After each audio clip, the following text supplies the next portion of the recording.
Nahuli raw si Jerome. Wala na, nahuli na. Nahuli na eh. Oo. Sige. Ano na yan, pasok na yan dyan.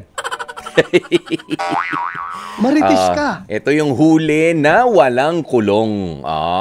Nahuli raw kasi itong si Jerome ng jowa niyang si Carla na may ibang pinopormahan. Aminado naman daw sa pagkakamali niya itong si Jerome at wala raw paraan para pagaanin pa ang pakiramdam ng kanyang girlfriend na si Carla.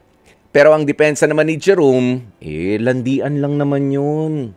Nagkita lang naman kami. Pero beyond that, wala nang iba nangyari. Yun ang kwento. Maritis ka. Yun ang sabi. Pero ang jowa nga po ni Jerome na si Carla, gusto na raw talagang tapusin ang 6 na taon nilang relasyon. Kaya naman kausapin na natin ang may problema. Naku kapatid ha, baka nakaka-relate ka dito kay Jerome. Kausapin na natin, Jerome, magandang tanghali sa'yo. Bakit nga kamo naisipan mo na makipaglandian sa iba at makipagkita pa?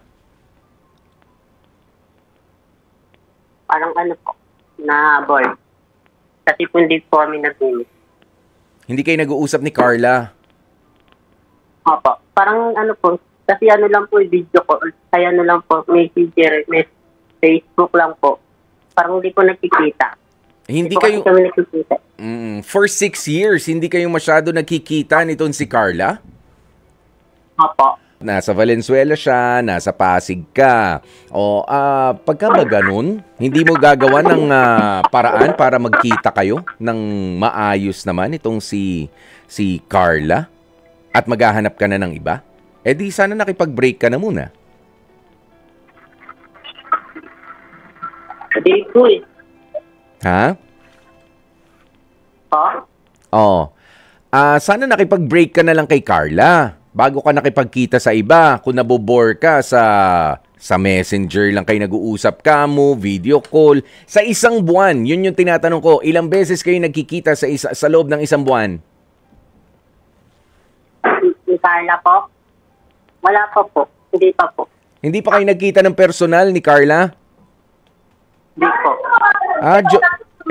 For 6 years, never kayo nagkita? Never po. Never? Bakit? Ba't hindi kayo nagkita for 6 years? Parang busy po. Sobrang busy. Daig nyo pa yung mga nangingibang bansa. Paano nyo ina-express yung pagmamahal nyo sa isa't isa kung totoo man yan for 6 years? Aber? Ha? Video call lang. Nakakapagpadala ka ba ng regalo sa kanya? Hindi po. Hindi rin. Tapos siya, wala lang rin. Baka may karelasyon namang iba yan. Baka drama-drama lang yan. Ha? Jerome? Baka drama-drama lang yan. Na kunyari, tampo na siya, pero hindi naman talaga. May karelasyon pala talagang iba. Hindi mo man lang sigurado? Ito eh. Hindi. Gusto mo bang maglagyan pa ng effort yan? Kasi kung ako, for 6 years, hindi naman kami nagkikita. Ha? Pero magjowa kami. Tapos meron na akong na-meet na iba na nalaman niya. Doon na lang ako sa na-meet ko. At least yun, nakakaharap ko. Ano sa tingin mo, Jerome? Jerome? Jerome? Ito ba si Carla talagang jowa mo? Apo. Kailan ang anniversary nyo?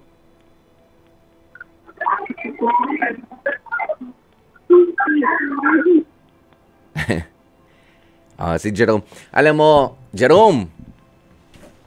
Narinig mo ba ako na malinaw? Apo. Narinig mo akong malinaw, pero ayaw mo akong sagutin agad. Binuksan mo na naman yung radyo, alam ko. Okay? Ayan. Pero ganito, no? Jerome, sige. Gets ko na. Gets ko na. Ako na ito, basahin lang muna natin ang ilan sa mga reaksyon ng mga kapatid natin. Ano? Sabi niya, Jennifer Fernando, baka po hindi naman alam ni Carla na magjowa sila for 6 years na. Kung magjowa talaga kasi kayo, at least isa sa inyo gugustuhin na makita mo naman ng personal yung yung jowa mo. 'Di ba? Ganun naman talaga 'yun eh. Okay? Pero for 6 years nagtagal kayo ng ganyan, laro lang 'yan. Baka naglalaro lang kayo. Eto, sabi ni Olive Enriquez, walang relationship na 6 years hindi pa nagkikita. Baka in his dreams lang yan na magjowa sila. Maaring ganun or baka pwede. Baka pwedeng parehas sila na ganun yung trip sa buhay. 'Di ba? Na meron kang ka-chat, jowa online. I don't know, pero baka ganun lang kasi mag-exert ka talaga ng effort. No, kapag ganyan. Sabi naman ni Mayu, Kuya Poy, baka hindi tunay ang relasyon nila sa loob ng 6 years na hindi naman talaga nagkita.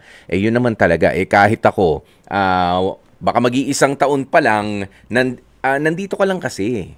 'Di ba? Nasa Pasig ka, nasa Valenzuela ka mo, yung ano ba naman, EDSA lang yung dadaanan ninyo, magkita kayo sa Cubao, 'di ba? Magtagpo kayo doon.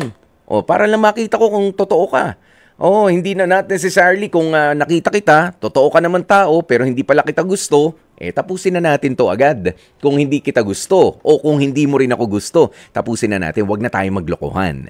'Di ba? But for 6 years, tapos magkarelasyon kayo online lang, baka trip-trip lang yan, laro lang yan. Kaya kung ako sa'yo, yung pagtatampo nitong si Carla na nakipagkita ka na sa iba, wag mo nang seryosohin yan.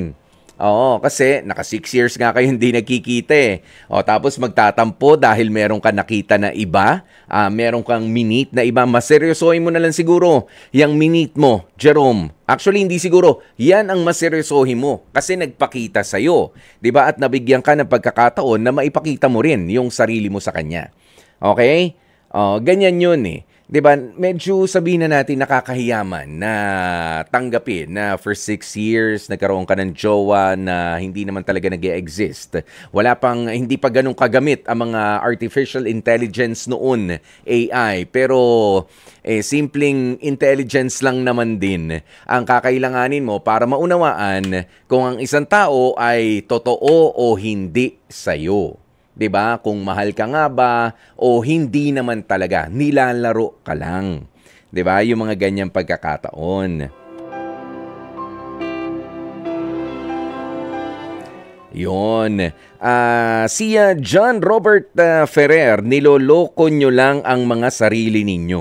Actually, niloloko nyo lang ang mga sarili ninyo, Jerome and Carla. At feeling ko niloko nyo rin ako. Dyan sa, di ba? Kahit sino kausapin nyo dyan, kahit kaibigan mo. Niloloko mo naman ako Di ba? Di ba?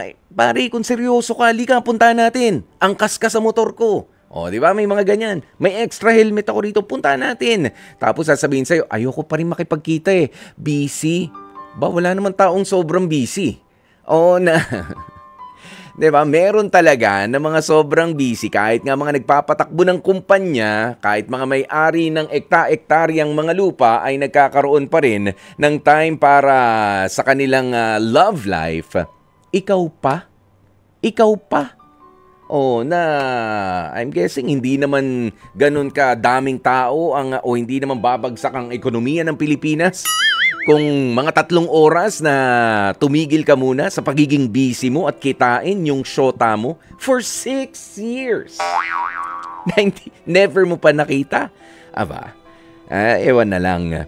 Ayan, sige. Sabi ni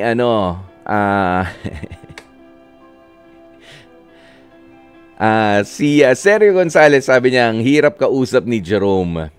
Hindi lang doon sa mga pagsagot, pati doon sa linya ng telepono nitong si Jerome.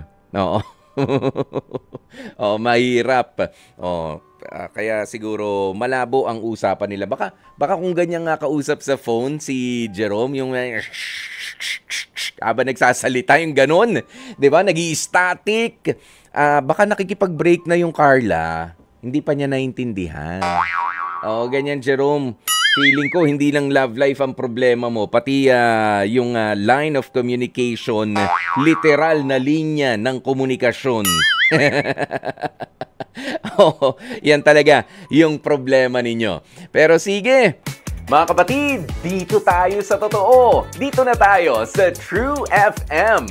Mag-subscribe at mag-follow na sa social media accounts at True Network PH sa FB, Instagram, X na dating Twitter, YouTube, TikTok, and podcasts.